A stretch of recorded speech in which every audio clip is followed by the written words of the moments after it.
कार्यकर्ता तुमच्या पक्षाचा असला तरी आमच्या मराठ्याचा आहे, तुमचा शिवसेनेचा असला तरी मराठ्याचा आहे, राष्ट्रवादीचा असला तरी मराठ्याचा आहे, काँग्रेसचा असला तरी मराठ्याचा आहे, बेसरामाचा असला तरी मराठ्याचाच आहे.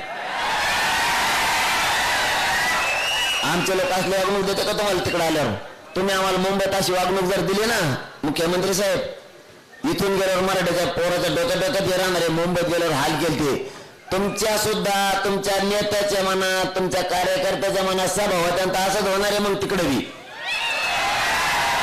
तुमच्या तिकडे आलं मग तुम्ही त्रास देणार तर लोक आमच्या तिकडे आल्यावर तुम्हाला त्रास देणार, बदला होणार.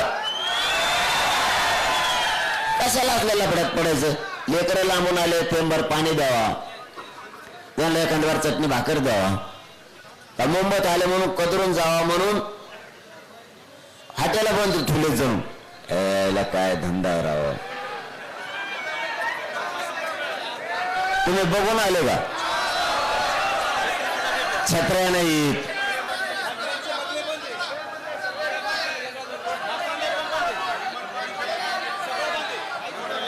म्हणजे याचं कारण असं आहे, हे बघा, जैन मताला तुम्हाला किंमत द्यावा लागेल.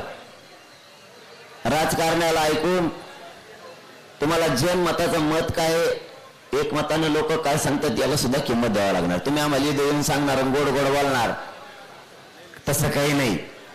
मी मोकळा नाही त्या ऐकायला. लोकांचं सुद्धा खरं आहे ना, तुमचं खरं आहे नुसतं एकट्याचं, लोकांचं खरं नाही. ही कोणची पद्धत आहे? तुमचा रस्ता मोकळा केला आम्ही, बातम्या फिरवल्या सरकारने, मुंबईच मोकळी करा म्हणलं मी, म्हणजे लोकांत आमचा गैरसमज पसरला पाहिजे. ते काय चावत का रस्त्याने चालताना?